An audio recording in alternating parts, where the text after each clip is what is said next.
a referee to chuanin chaklo ala nei lo te an lo ti le to he ala han buai thak tak Messi hi mo soi sian na tur hi zong su zanin na chu Argentina ka chan don zanin na chu Messi fans kan ni don ke ma he ka tana pieng te hin la chaklowa anuam baklo tana pieng ten chaklo chuan chu wang chuanin zanin na chu hlimne win ko ve du ke ma po chu wang chuanin a chak tur nge hi ke po hianin ka chan ve don ani chu mi kan riek kan soi jang pha chuan he kan en ho photang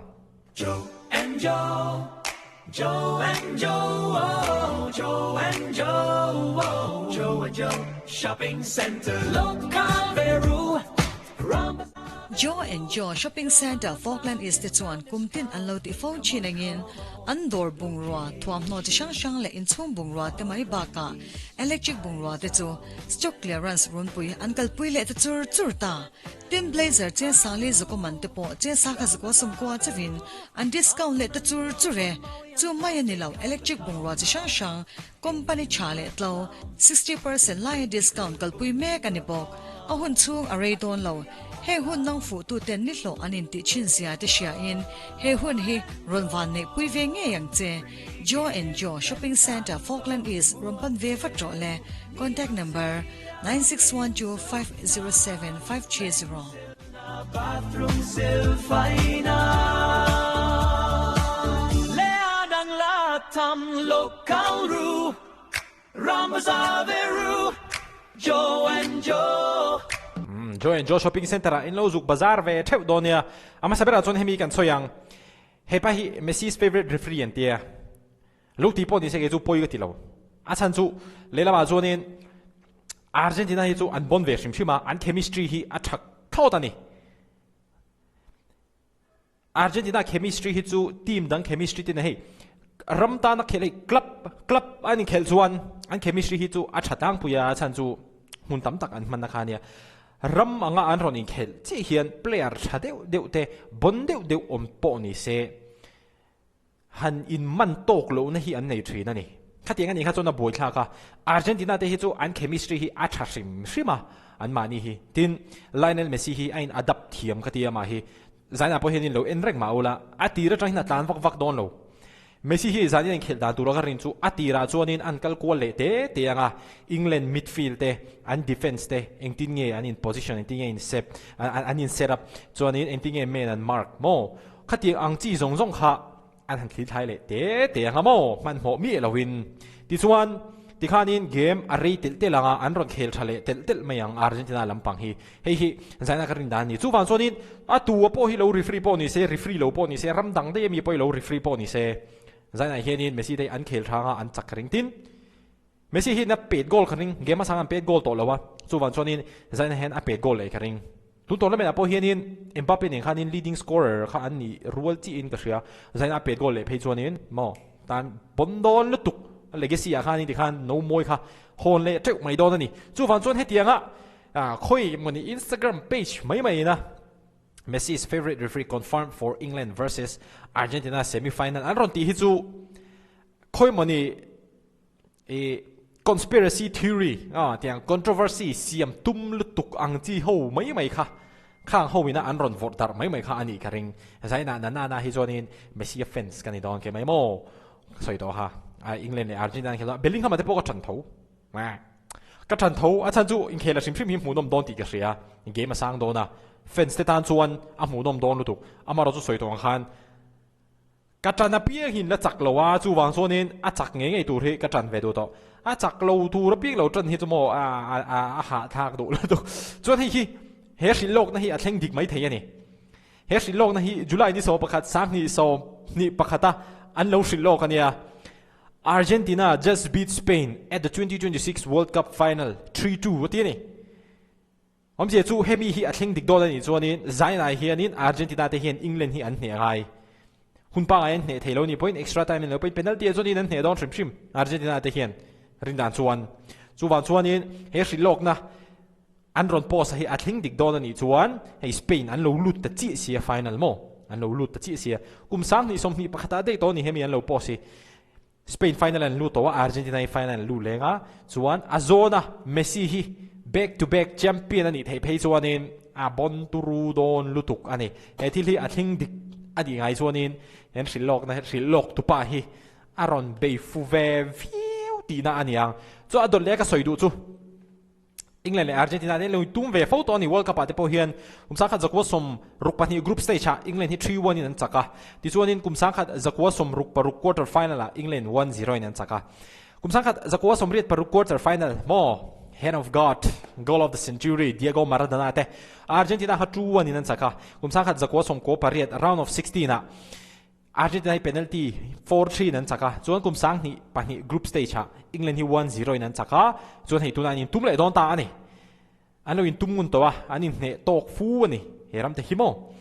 ฟีฟ่าเrankingอ่ะพอเฮียนินอันสังดูนเวทขบไหมอังกฤษและอาร์เจนตินาเตฮีที่ส่วนอังกฤษและอาร์เจนตินาเตฮีนินเซมิไฟแนลแข่งตูเฮียนวิดีโอมาสลามาพอกันสวยตัวท็อป10 rank team จู่อันละตุ้มแล้วจู่ที่สูงชัวนี่เซมิไฟแนลที่ตีให้นารอนแข่งทีมทับเบิร์ตจีกันมีนี่ตุนวอลกับไปเฮียนโมไออินเคลิฟมูดมต่างอันนี้ตุ้มตกวิวอินกระริงส่วนอาร์เจนตินาได้ฮิตจักตัวก็รินนัชันปักหัดเละบอกว่าจู่ experience งาน chemistry อัดชัดบักอะ pressure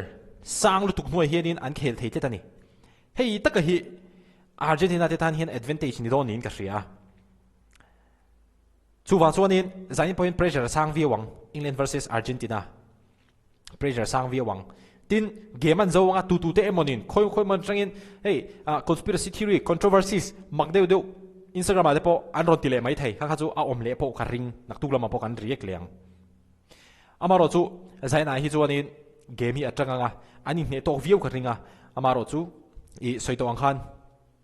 ฮิจู่ทีมเกมมันนี่โดนนะโมเบลลิงแฮมเต้เฮริเคนเต้ไลเนลเมสซี่เต้จู่อัลวาเรสเต้อามิมาลังอ่ะอันเคลชัดไอมาจวนนี้อัดทีมชาโจกใจน่าจวนนี้อันจักคาริงอ่ะอันทีมฮิจู่อัดชัดด้านฮิจู่อังเวเวกับที่อังกฤษและอาร์เจนตินาฮิจู่อามารอจู่อาร์เจนตินาได้จู่เคมิสตรีฮิจู่ในชาโจกกันที่เกมมาฮิจู่อันโมจู่นี้ทิลปักขัดมักกันที่เดียวจู่ไลเนลเมสซี่แฟนซิโนมาคริสติโนโรนัลโดแฟนซิโนมบอกตา